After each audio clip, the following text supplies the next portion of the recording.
Geographic Information Systems, or GIS, it's about linking data to location, and it's about providing sort of a spatial context that allows us to enhance understanding it. And what I really mean when I say that is that I'm the biggest Excel and spreadsheet fan in the world, but people are naturally visual learners and visual in nature.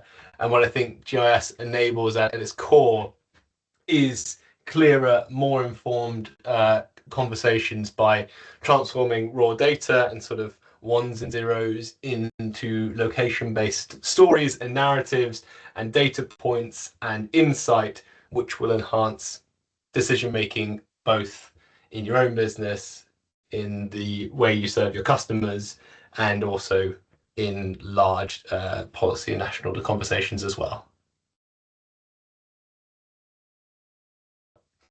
So GIS represents the centralization of data. It's that structured environment for analysis, prediction, and strategic thinking. I see it as this sort of platform for hypothesizing ideas, testing those ideas, uncovering patterns that drive decision making. What it also means to me on a personal basis is it's a tool and a way of working that's been able to transform what was an academic interest into a career, into an interest in leadership and business. It allows me to engage with clients in different ways to what would usually happen. And then equally, it's a continuous reminder that I can keep developing skills from a technical basis, as has probably been seen by some of my 30-day map challenge. It's an opportunity for continual improvement. And I think the other part that's really interesting as we look forward, it wouldn't be a conversation if someone didn't mention AI.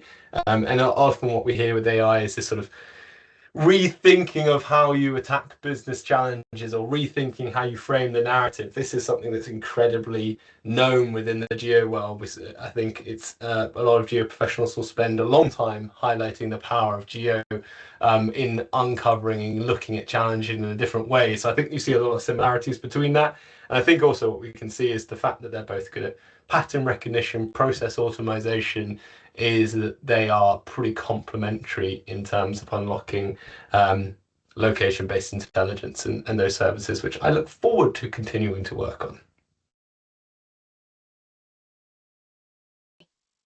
Oh, well, I think when I look at problems that it can solve, it can be done at the highest of global levels. It plays critical roles in disaster recovery, efficient and targeted support for communities in crisis.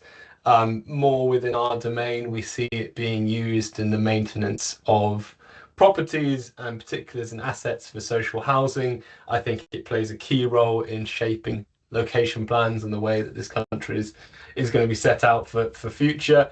I think one of the most interesting sort of specific examples of that is using it as a tool to turn what was a word-driven policy statement around grey belt into a location and data-based challenge. So what do we say is grey belt? It's previously developed land, but it's also land that doesn't contribute towards the value of green belt. And actually using GIS tools to turn data into that insight is a pretty fascinating challenge from our side.